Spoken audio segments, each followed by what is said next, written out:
What's up, guys? This is Eric from Blessthefall, and you're watching RichardThinks.org.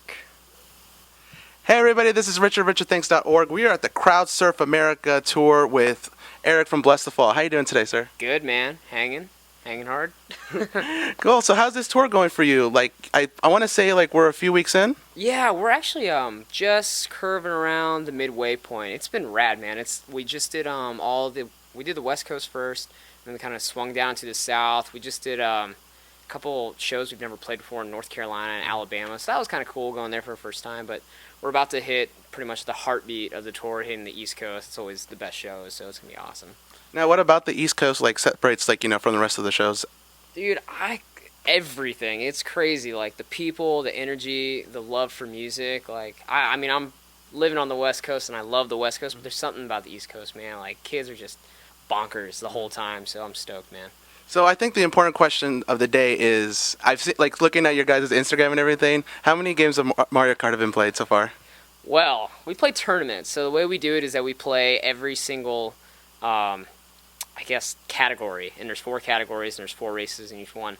So we play about a tournament a day. The last 3 I've won, so I'm the reigning champ right now. But I'd say we average maybe 100 games a week, probably. Favorite character?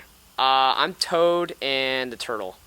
So I'm the 2 guys. I don't know what the shell guy's name Koopa? is. I think that's just his name, Koopa. It's one of the Koopas. Yeah, I'm baby Toad and baby Koopa. Awesome. So going in, let's just warm up here, even though we actually are pretty warmed up, but we'll get warmed up even more. All right, so to start things off, if you could join any band you listened to while growing up, what band would it be and why?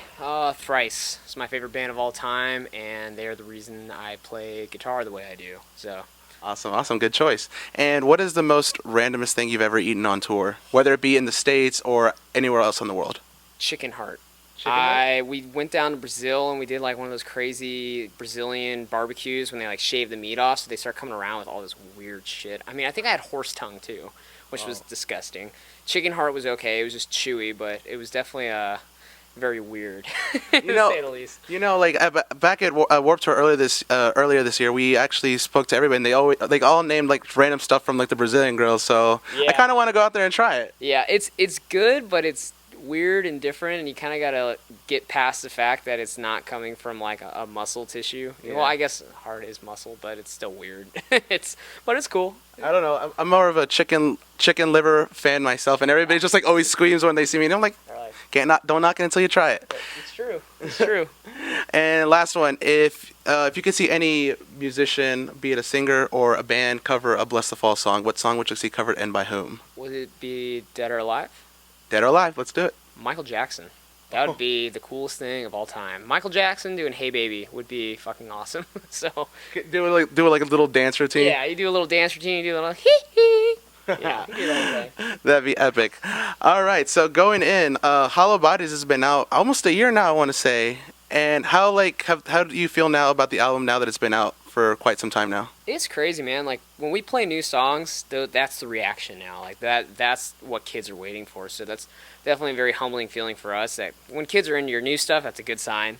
Mm-hmm. Usually you see a lot of bands and if they play a lot of new stuff, you're like, all right, just play the old stuff. Mm-hmm. And I don't want to listen to 10 new tracks, but it's been cool, man. The CD's been consistently selling. Our last headliner with Hollow Bodies was the biggest headliner we've ever done. There's just tons of sold out shows, which was so overwhelming for us and very humbling. So it's been a good record for us. And like, if you could what's any song in particular that's your favorite to play live off the new album? I like playing Youngbloods because it's just pissed off the entire time, and that's the kind of music I like playing. But I think one of these days we're gonna try and do Open Water. I think that'd be cool. Do like a little live rendition of it. It's a pretty long song, but it'd be cool if we could try and make it happen on the next headliner. Who knows? Would you ever, maybe Lights could tag on for a few dates? Maybe. I mean, it's definitely a possibility. We almost did it in Toronto on our last headliner, but we didn't want to just throw it together. Yeah. We want to make sure when we finally debut playing that song that it's like on point, so.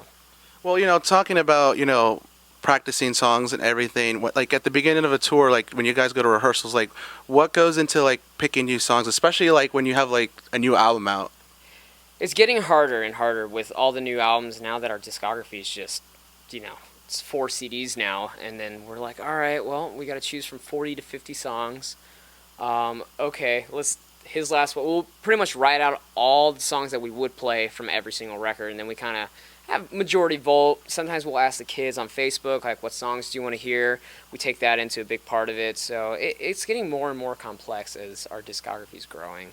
Yeah. But I think, it's usually safe to do video songs because kids love seeing all the singles and everything like that. But then there's also songs that we want to play that are fun for us too, that the crowd might not always be stoked on. But Well, Metallica, actually, I think they started this year doing, like, pretty much the whole request thing. That's what it's called, like, by request Metallica or whatever it is, which is insane. That is so cool that they're doing that, so maybe one day we'll try that. Yeah, there's a lot of, like, I think, unfortunately, I did not keep up much with that because, like, I figured, a lot of people would just say, oh, play Master of Puppets, play one, stuff they already would have played anyways. Exactly. And that's the thing, too, is that some kids will just say old songs just to test you, to see if you'll actually play it or not. Because we still get a handful of kids naming, like, Black Rose Dying and Wait for Tomorrow, and that's off our first record. And we're like, you probably will never see us play those songs ever again, but you never know. Maybe one of these days we'll throw it in there. Is there a reason in particular, like, you don't want to, like, play those particular songs? It's just because when we play the old songs, it's like the kids aren't freaking out about them. So for us, I'm like, it's just a voice on the internet. Like, maybe it's cool for them to see it, but I mean, we'll still throw guys like you and Rise Up in our set every now and then, and those were the big songs on that record, and that's still the lull of our set, it feels like. So it shows us that, like, yeah, it's cool that we're doing it because we're headlining, but maybe on a support tour, we'd probably weed those songs out, Yeah, I get that. Like, I know one fan base, and I think it's either not two big bands that, like, their fans, like, always, like, argue about set lists is Linkin Park and Nine Inch Nails. Like, their fans, like, are like always arguing about, like, what songs they want to hear, and then, like, the band themselves will respond back saying, well, we played them, but you didn't get much of a reaction. So. And that's seriously how it is. Like, we judge our set list off reaction from the crowd every single night. So if a song goes off, we're like, yeah, we'll probably play. It's like T-shirt designs. Like, if you have a shirt that sells like crazy, we'll be like, okay, we'll bring that out in the next tour and see if more people will buy it. It's the exact same thing. So we really rely on the fans to let us know what they want to hear, and they got to show us live, because we're a very crowd participation-esque band, so we're looking for that constantly. So when we do have lulls, if it's, obviously not a ballad, and we're playing a heavy song and no one cares, we'll just be like, okay, maybe we'll just weed that one out for now. Let them miss it a little bit, maybe bring it back later. If you could, like, add any song like that you're not playing to the set list, what song would you want to add? I miss playing God Wears Gucci off Witness. The band just doesn't want to play that song anymore. I really like that song, and it's a cool oldie. But off the new record, I'd probably play, like, Sound is Starting Over. It's kind of a popular song, so I kind of want to. I think we're going to try and bring that in eventually. I don't know when, but I would like to play that song. I think it would be cool. And going into, like, I guess talking, a bit of future, like, you guys have been out in support of Hollow Bodies for a year now, and if I looked at correctly, you guys kind of have like a 2-year like cycle in between albums. Yeah, we're actually trying to figure it out right now if we want to start. I think we're going to start writing regardless after this tour, and we have about 3 months off, and then we're doing a couple of tours coming up, but they're short, and I think we're going to spend a lot of time writing. It depends on maybe if we do Warped Tour again, then we'll try and put out a record sooner than later, or if we don't get Warped Tour, maybe we'll take the summer to record the album. I don't know. It's kind of getting to a point where we're really figuring it out right now. So we're kind of waiting on a couple phone calls to see who's available for, if we want to go back to Joey to produce, and, it's just, we're waiting on stars to align, pretty much. Yeah. It's just like that awkward time. It's always that awkward time. It's so, we've been out in support of it, but, should we put out a new record just for the sake of, to promote it on said tour like Warped Tour? Yeah, and that's the thing, is that it's like if you get Warped Tour, then you can promote the crap out of your record, and that's awesome. But we also believe in not rushing records. Like, we take our time when we write. We definitely want to make sure it's the best album that we can possibly make. So if we don't get it out in time and we don't get Warped Tour, it's not the end of the world, because we're looking down the line of 5-10 years. We've definitely been a band that's been around for a long time. We're trying to maintain that.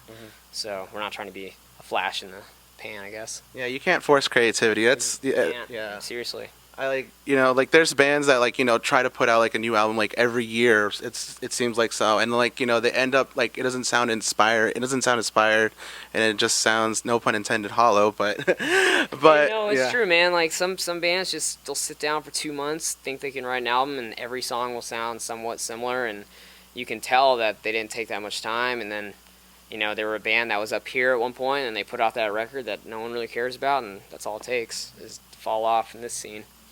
You know what? It's going back to talking about, looking at 5 to 10 years down the, wanting to continue to be in a band. If you could, like, write a letter to yourself and, send it back when you guys were first starting out, what advice would you give to yourself? Say just go with it. Don't be so stubborn.